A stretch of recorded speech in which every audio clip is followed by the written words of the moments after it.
Good evening, everyone. You're all very welcome to this week's weekly market webinar.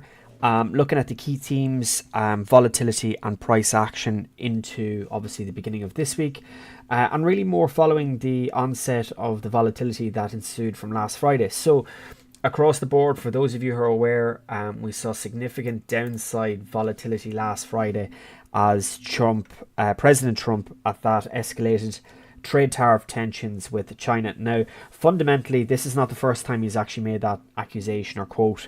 It just so happens that on Friday, a lot of market makers did seem to take the market lower into Monday's unofficial bank holiday of Columbus Day. So since then, markets have been very much tentative, on the back foot and kind of trying to find a somewhat of a floor.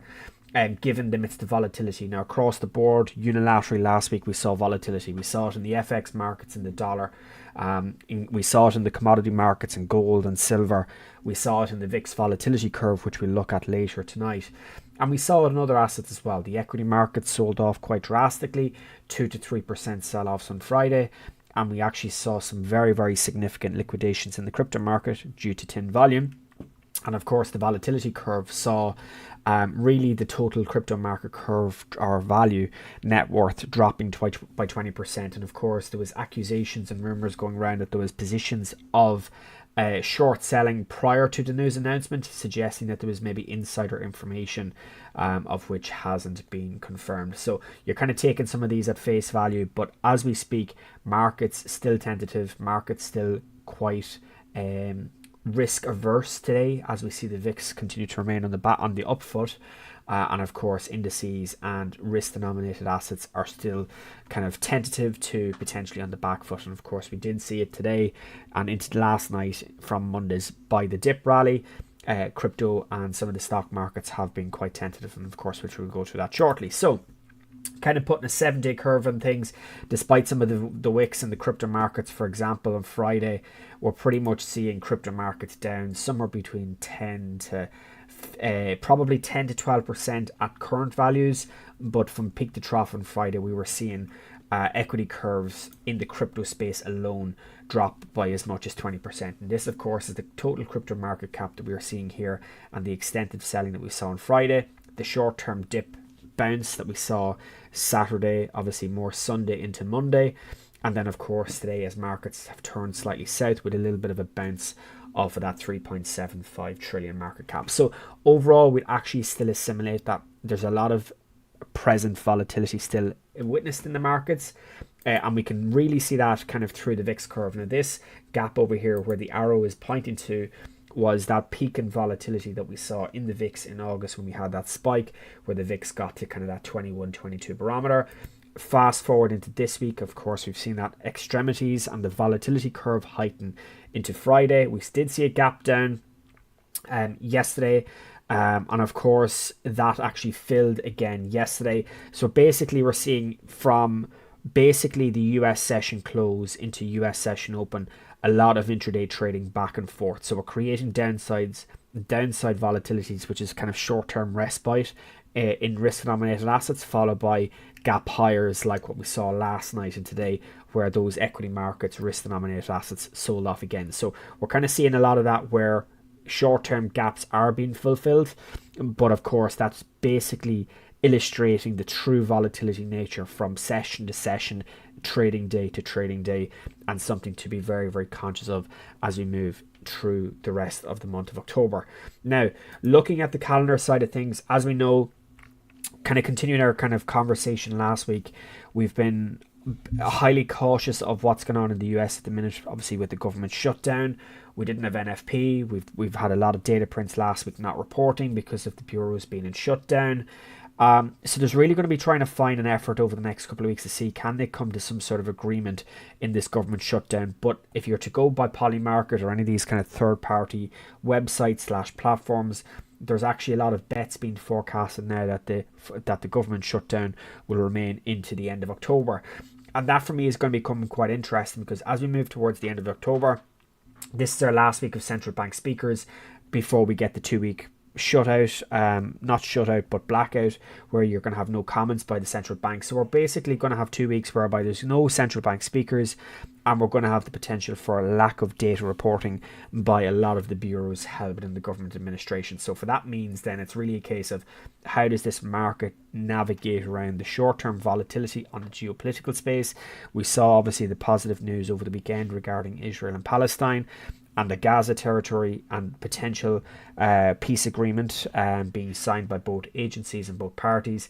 And we're really looking to see, does that become more heightened, or do we see a more risk-averse approach as we move into the FOMC meeting at the end of the month? As things stands, I would not be surprised if the government remained in shutdown for the next couple of weeks in particular, and even would not be surprised if we were actually in shutdown by the time the Fed met. I think it's October 27th or October 28th. So I think it's actually tomorrow, 2 weeks, so 28th, 29th. So it's really going to be very interesting to see, do we find some sort of agreement where obviously we start receiving these data prints, we start receiving the generalized economic calendar that we're so used to, or if we're really just a case of the markets navigating some very, very turbulent times. Now, of course, it's not without its risks, and Friday is the prime example of that. You look at the S&Ps on Friday, we went from 67.50, I think we're 67.60 at one point on Friday, almost 6,800 on futures, down to 6,500. So again, shows the volatility. And I think when we're in situations like this, you need to obviously make sure that the downside is protected at all costs, keeping stop losses, keeping risk minimalized, and then of course looking at the extremities in some of these moves. And of course you only have to look at the volatility from Friday into today, where we've had kind of gap fills on S&P and NAS, and we've actually seen quite a robust recovery in the last 3 or 4 hours. And at one point today, the S&P was trading lower, as too with the cryptos, and over the last 3 or 4 hours, we've seen that steady recovery back up into that 6,700 handle. So 150 point move, which is a 2 to 3% move in the S&Ps, is not unusual when you have such volatility in these markets. On Friday, yesterday into today, and of course today's US trading session are the prime example of that. So that's why you can afford to have, if you're carrying a position size, you can afford to have lower risk sizes with higher stop losses to compensate for some of the volatility. Or if you want to stick to your kind of current plan and you're able to get higher risk reward, well, that also works too. But again, regardless whatever approach you take, when it comes to risk and kind of mitigating the risk, it's so important that you can navigate around these periods of time without being completely awestruck by the volatility and then fear and kind of that psychological impacts upon the trading style. So it's just something to be conscious of. So as we move back to the calendar this week, as I said, we're not having much in terms of Europe, or the US, should I say.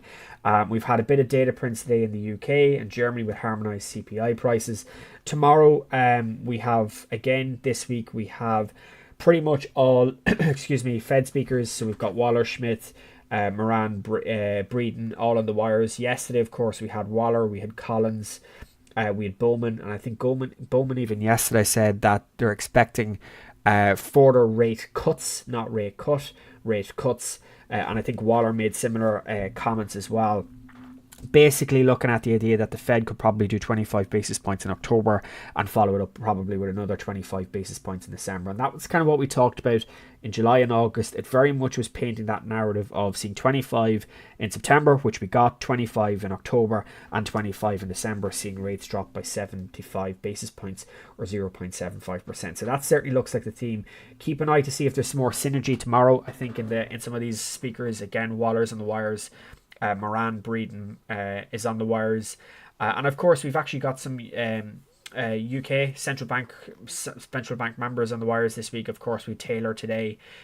We did also have some speakers out yesterday, even though it was an unofficial US holiday, and of course we have more on Wednesday and Thursday as well. Now, these data points, as you're kind of seeing, NA is associated to it, because basically what that means is it's not applicable as things currently stand. And of course, as these inflation prints, as all of these metrics are not reporting, it's really going to open up the Fed's mandate of actually being more dovish.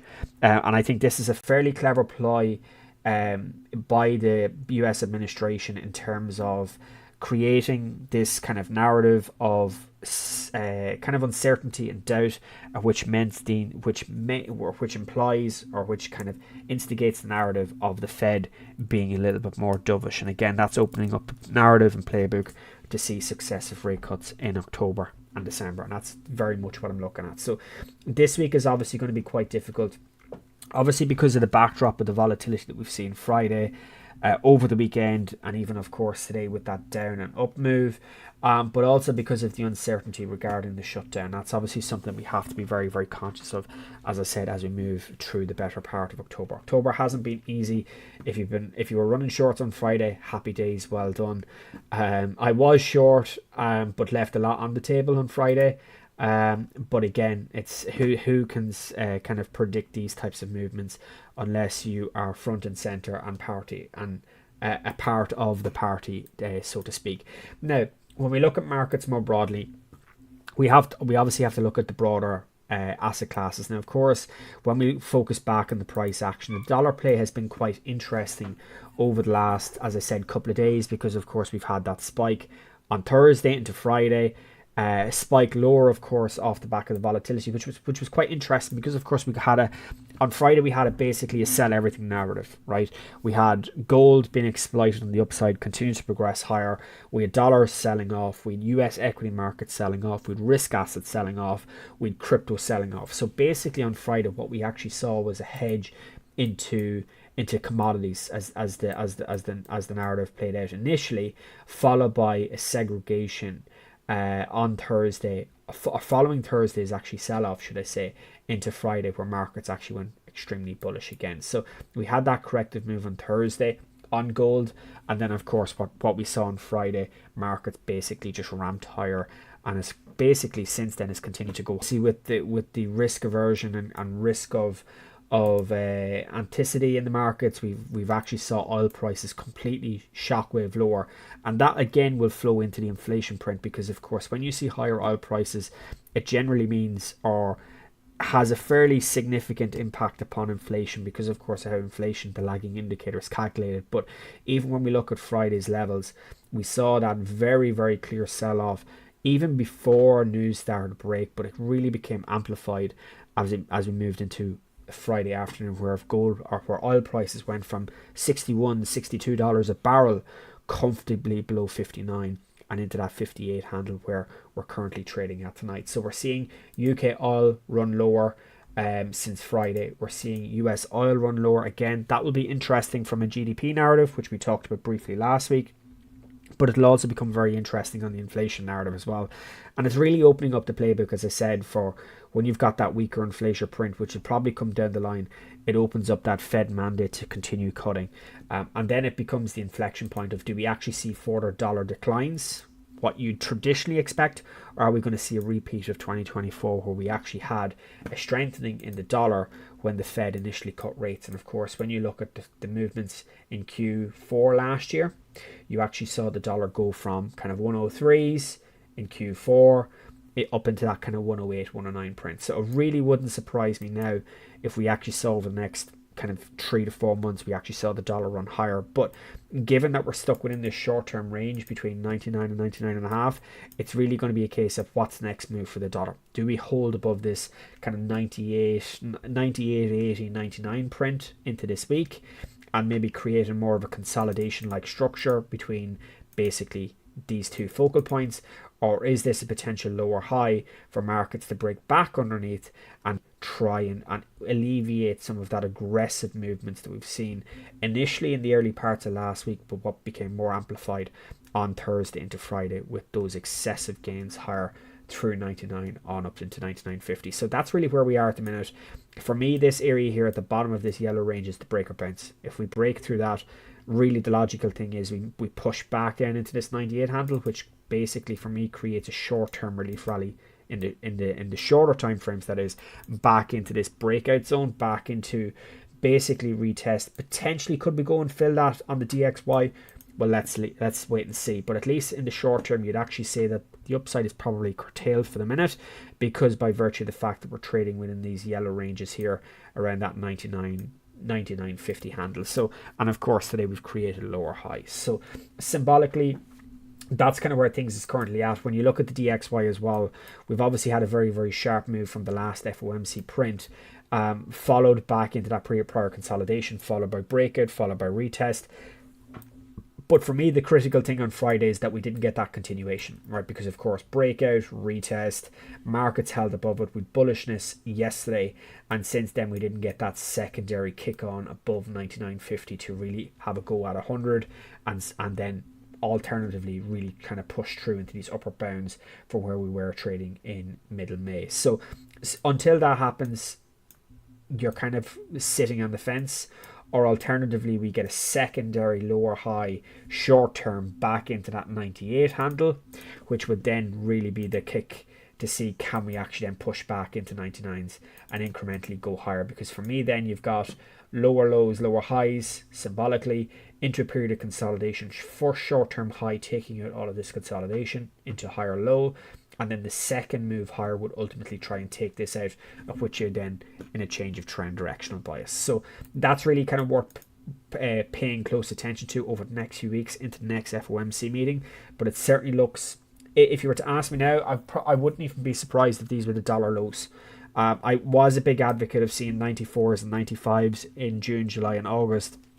But as time went on and as September FOMC curtailed any sort of breakout to the downside, for me at this moment in time, it still remains seen whether we get one more wave lower into those 94s, 95s, or whether we get, as I said, that structural change in trend. Now, you're still on the higher time frames, you still have lower high, you still have lower high, you still have lower high. So you're really looking at this being the next wave higher if there is going to be a change of trend directional bias. It basically means taking this out and then looking to ultimately try and revert against this really aggressive weekly selling that we've basically seen happen through the calendar year 2025. All right, so that's kind of where we are in the DXY. When we look at the VIX volatility curve, still very nimble back and forth. These gaps, if you're getting the live price data from the CBOE from TradingView, it's actually quite handy because you can actually look at the CBOE volatility curves in real time rather than any delayed price feeds. And of course, when you see the volatility curve spike and lag, it's creating that emphasis of where directional bias is going in risk denominated assets. And of course, the volatility S&P 500 index is central to that. So of course you can see it for yourself today as the VIX volatility curve starts to run lower into 3 o'clock and has continued to run on the back foot into yesterday's open gap close at 19. It's no surprise that the S&Ps then also did likewise, inflection point just above or just off those bottoms from Friday, and of course inflecting back up and taking the highs on the session. So using this is actually a fairly good barometer for volatility, but it also allows you to mitigate, as I said, some extremities of the moves that we've seen, like for example on Friday. So when you see that spike off on Friday, 200 points lower in the S&P curve, you can actually see that a lot of the initial volatility is done so far, but it's a case of do we continue actually breaking lower. And of course that 19 handle on the VIX is, for me, is going to become very, very interesting, because I think if we can take this out, I like to think that probability is market runs back into that 17.5, 17 handle, but for me, as I said, wait and see, because the last thing you want to be doing is we've got short-term highs on Friday, we had new highs yesterday into today, which basically means that price action could very easily try and kick on again, at which point then you're actually looking for more downside in the S&Ps. You're probably looking for these lows to be revisited in the likes of the S&Ps, in the likes of the NASDAQ, in the likes of the Dow, etc. So you only have to look at as well, fairly similar type of scenario in the NASDAQ, a very, very aggressive selling on Friday. There was a kind of a short-term break, a trend. You'll see that for yourselves. This kind of grind higher into level tops, and of course we just broke through, took out the 24.8s, which was area 1 for me. Really wasn't, I don't think anyone could have expected this type of move in the NASDAQ, where the NASDAQ drops 1,200 points, which is what, the equivalent of 4% on Friday. So I think you obviously have to be conscious of that. And of course we had that gap higher Sunday night into Monday, dead cat bounce recovery, sell off yesterday into the early parts of today, mid today, and then of course in the open we see that bounce rally, and of course we move back up into basically the value area we're trading from yesterday, which is highlighted here in yellow. And of course that's probably where price action will close and reflect into tomorrow's open, but obviously let's wait and see. Interesting to see if we were to fail off again, break through 24/7s, and start to see that VIX break back above 20. For me, I think back above 20 in the VIX symbolizes probably another grind up into 22s, 23s. If that would happen, you'd instantly look for NASDAQ to break through that 24,700 handle and really start to try and instigate further selling. Excuse me, which would instigate, as I said, that risk off or risk aversion type play. So keep an eye on that for the likes of the S&Ps and the NAS. We've obviously had a fairly robust recovery today because the VIX curve came back down to fill yesterday's gap open. But more broadly, you can see it on a cross asset basis as well. And that's not just the S&Ps, that's the NAS. And you can see very, very similar types of moves in the Dow Jones as well. Now, the Dow is quite interesting because, of course, just removing some of these lines for a second, just trying to get some piece of the moves. The extremity lows, again, from Friday on the Dow went from 46,700 down into 45,200, a sum of 1,500 points sell off on Friday. We got the gap higher. We got the dead cat bounce. Same again with the NASDAQ and the S&Ps. Came back down to that inflection point here at around 45.5, and of course that was the bottom of the session today for that rally back up. Now, coincidentally, again, the Dow Jones has returned to the exact point of which it sold off on Friday, and for me that is very, very interesting because of course we saw it in the NAS a moment ago. It too had pretty much returned to probably 90% of the selling. It's gone back into that value area. That for me is going to be pivotal, whether we get the dip opportunity or whether price action ultimately fails for another run lower. And we have seen over the weekend, 24 to 36 hours after that announcement on Friday, what happened. President Trump came out to roll back a lot of his aggressive tones from Friday. Now, of course, that did very little for those who had been margin called and leveraged hunted on Friday. But again, it shows that these markets are reacting very, very volatile to Trump. So anything Trump related, you will see sharp, aggressive moves on both sides of the equation. So you just have to be very, very conscious of that. There's a very, very funny meme going around that Trump holding up an image of a book, and it says your technical analysis is holds no ground or holds no bounds against my tweets. And that is obviously true to the nature of what we've seen on Friday. So just be very, very conscious of that. And of course as well, you're going to get slippage. You're going to get very hard to fulfill volumes. So for example, on Friday in the crypto markets, a lot of people who had alerts down at 110, 108, on Ethereum down here at 3,500, on XRP at like $2, they weren't actually getting filled because a lot of the retail platforms in the crypto space had completely frozen. So you've seen a lot of that across the board, and of course that's basically in tune to market manipulation in its highest form. So we just have to be very, very conscious of that, regardless of the asset you're trading, whether it's crypto, whether it's equity markets, whether it's currencies, whether it's commodities, gold, etc., or even the soft liquid commodities like oils. It's something that we have to be very, very cautious of as we move into the better half of this week. All right, so fundamentally for me, the playbook for the rest of the week is keeping a very, very close eye on anything geopolitically orientated. So anything regarding China, Trump and China is definitely going to be good or bad depending on how and the tone of the message. Anything positive of, like, let's say buying the dip, you're probably going to see markets rally in a short-term bounce. But again, interesting to see what happens over the next few days, given of course the NASDAQ has undone pretty much all of that initial selling from yesterday, but not from Friday. And of course the Dow Jones has basically made new highs in the day and gone back into Friday. So the Dow has been the best performing of the three US indices from Friday because it holds less weighting to those riskier orientated plays, so tech, AI, etc. So worth playing note to that. In the FX markets, then moving across, the narrative really hasn't changed. Last week we talked about this 1550 handle being broken down to really instigate further lows. But I said we're looking for confirmation on that and really looking for short-term rallies. The 1620 handle was interesting. We were kind of I was short temporarily from that.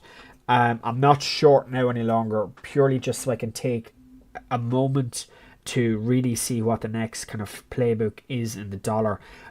Given, of course, we've saw those kind of swings back today into 116. Similar type of scenario with cable. I am now currently flat. Following those movements last week that we've kind of taken, again seeing a very, very similar tone, whereby what we talked about in the German or in the UK pound last week, whereby we had every time we made a new low was correction. made a new low, correction, made a new low, correction. Again, we're seeing similar scenarios today. Make a narrow new low into 132.50, followed by corrective move into this 133.40. Now, for me, this is probably worth watching into tomorrow's London Open to see if this is another new lower high.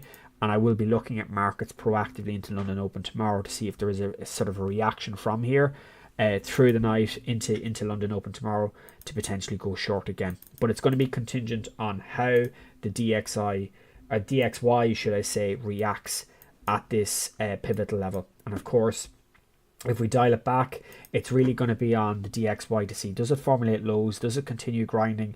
Is it short-term order flow? Or does the price action become more weighted to the short-term volatility, as I said, between this 99, 99.50 handle? So for me, I'm looking for more clarity in this yellow region here that we've highlighted to see how does that dollar react. And of course, given today was a lower high in the DXY, it's kind of more conducive of consolidated like structure. But again, interesting to see how that 99 level holds up into European Open tomorrow. Now, the other one we haven't focused on as much lately, but I did mention in passing last week, was dollar yen. So the dollar yen has got that fairly aggressive spike, gap higher last week. We continue to progress higher through the better part of last week, ultimately rolling back on itself from that 153 handle back into 151s where we're currently standing. Dead cat bounce on the open this week off of 152s and has moved lower back into 151.750. So for me, again, similar type of scenario. It's a case of, does that dollar run lower? If that dollar runs lower, you're really looking at sub 51.70s, really retesting those lows, but more aggressively, looking at how aggressive that dollar move was over the last week or so. Could we potentially get a gap fill at this 147.50, 148 handle?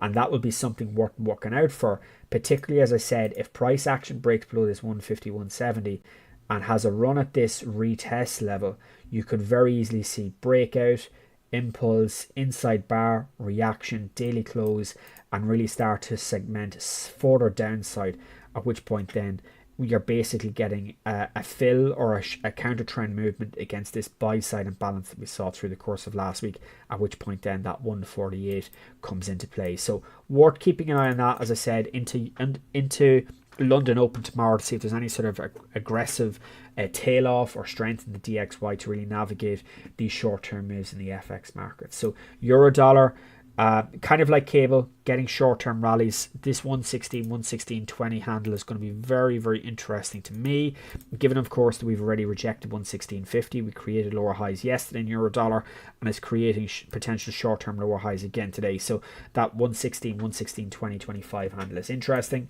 Euro cable 133.25 into 133.50, and that dollar yen, seeing if we further digress lower through that 151.70 down into 151s, and incrementally then through the course of tomorrow into Thursday, can we segment a pullback against this gap higher that we've seen last week? And that for me is worth keeping a close eye on. So FX is getting a little bit of interest there. Equity markets getting a little bit of interest, probably more so than NASDAQ from yesterday's close into today's kind of tail off around that 750-800 handle. Dow Jones off of that 46,500 handle. We're just trading off it now into the close. It certainly looks a little bit more bearish. Keep an eye on that one. And then, of course, as we move into Europe hasn't been immune to the volatility. We saw it on Friday. We saw dead cat bounce yesterday. We saw further follow through in European weakness today. And it really would not surprise me now if actually the DAX went lower over the next week or so and tried to maybe mitigate this aggressive change in sentiment that we saw from around that 23,824s, where we went from 23,8 to 24,000 up into 24,8 with little respite, and now we're getting that apex move back down. So really wouldn't surprise me if there was an inside bar where price action kind of creates those short-term V-shaped recoveries, dip rallies, and maybe starts to fade off again. So keep an eye on that one.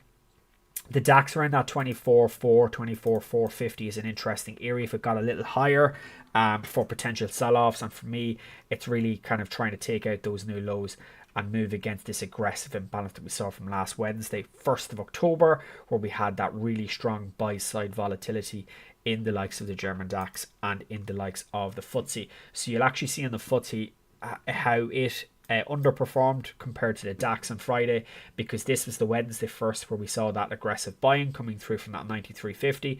We sold off from 95 on Friday back into 93.50, but held above it, gapped higher, consolidated, and has since actually progressed higher back into this volume area. And of course that's where currently price action is trading at. So 94.75 into 95 on the FTSE is worth paying close attention to, and it's this yellow area here. We'll continue to track it tomorrow, and again, it's really contingent on, does the VIX curve continue to pick up?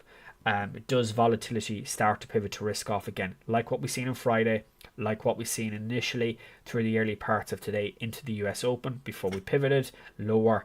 Interesting to see if there's another wave higher back up into those 23s, 24s on the potential VIX index. So keep an eye on that one. German DAX, interesting. For me, I'm not looking at anything unless it gets a little higher into the value area. For me, it's around that 24,400 handle, just slightly under it here. If you use the black marker, we can actually put it in place. You can kind of see it there around that 24,390. So we're about 40 points off value area from yesterday. Looking to see if there's any sort of spikes into London Open tomorrow. And again, FTSE play is really smack bang last week's value area. So Friday the 3rd, Monday the 6th, Tuesday the 7th last week, there was a lot of volume here around that 94, 75, 95.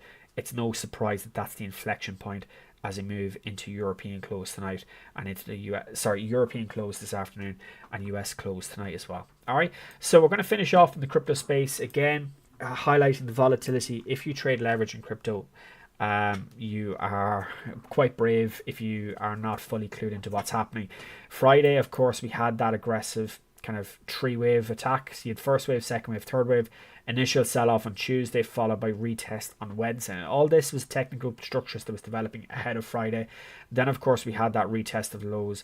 And then, of course, on Friday, we saw those massive orders coming through 30 minutes before the news announcement, and crypto completely sold off. So there was rumors of a lot of leverage margin call positions being completely wiped out, and a lot of institutional buying. So I did get alerts that those institutions buying at 109.50, 110, which would only really happen after a significant move like that, of which we saw, and of course that's ultimately what happened. Since then, markets have been holding the lows, 110 and BTC. Ethereum had a bit of a dead cat bounce move Sunday. And of course we had a tail off yesterday into today, early last night into today. Of course, markets went to 3,900 before creeping back into 41. It's really an interesting scenario to see what happens here in the Ethereum price structural dynamics. Do we start to pivot lower? And I think that's going to be really the key question over the next few days. Can these crypto assets hold against some of those wicks, some of those aggressive sell-offs? It certainly seems like BTC is doing it. It certainly seems like Ethereum is doing it following that collapse on Friday. XRP, very, very bearish on Friday. Since then, it's obviously maintained a lot of a recourse around that kind of 230, 240, 250 handle. We're trading at 250 currently, trading in that range. But again, massive wicks on the downside across the board. Solana, same thing. Aggressive sell-offs followed by dead cat bounce recovery. And today we're kind of holding pretty steady despite those intraday volatility movements as well. And of course, this pretty much defines the move on Friday. Really, really aggressive. I would call this a manipulated black swan event because of just how extreme the volatility curve is. Now, the DXY daily chart, or the crypto total market cap on the daily, was suggesting around about 3.25. If you get into the 4-hour, 1-hour chart, it's not even picking it up. It's slightly higher than that. But again, shows that very, very clear volatility. But even again, where we started to find bottoms on Friday, into Saturday, into Sunday, market seems to be holding that as a bottom today. And again, that would be positive then for the whole buy the dip narrative for those who are buying spot and not on leverage, and really seeing the asset appreciation on the spot side of things rather than obviously on the leverage side. So keep an eye on that one. Of course, volatility is going to remain extreme this week. So naturally, you want to be making sure your risk management is tight, making sure you're not over leveraged, trying to mitigate. So I would say to traders, try and focus on 2 or 3 assets this week rather than trying to spread yourself and maybe have 4 or 5 different trades open in 4 or 5 different asset classes. Then you have to try and manage that risk and manage those trading positions. I would say in weeks like this, keep it as simple as possible, because the simpler you keep it, the better and the easier trading will be, particularly in the face of any sort of offsetting volatility. All right, so we've highlighted levels. We'll keep an eye on things into tomorrow. I'll be back tomorrow for US Open, really to kind of springboard the better part of this week, Wednesday to Thursday. Looking for any developments on the geopolitical side, any kind of risk aversion, risk off, spikes in, let's say, the likes of the dollar or the VIX in that regard, and really kind of setting the tone for Wednesday's US session, and of course Thursday to follow as well. All right, so guys, we're going to leave it there. Hopefully tonight was useful, just to kind of take a breath of things and take a moment to actually take a step back from the charts and actually put some perspective on things, but also making sure that we're kind of really focused on what we want to be doing, what we should be doing, the basics, and really nailing those basics and doing them right, than getting too carried away and thinking about, oh, how much money I can make. It's not about, in days and weeks like this, it's not about how much money you can make. It's making sure you keep skin in the game, you keep your account protected. If you can make 2, 3, 5%, that's a pretty good week, okay? And I think you have to look at it like that as well. All right, so guys, we will be back tomorrow for US Open, 2:20 usual time. Other than that, have a good week, trade safe, and we'll see you all then. Thank you.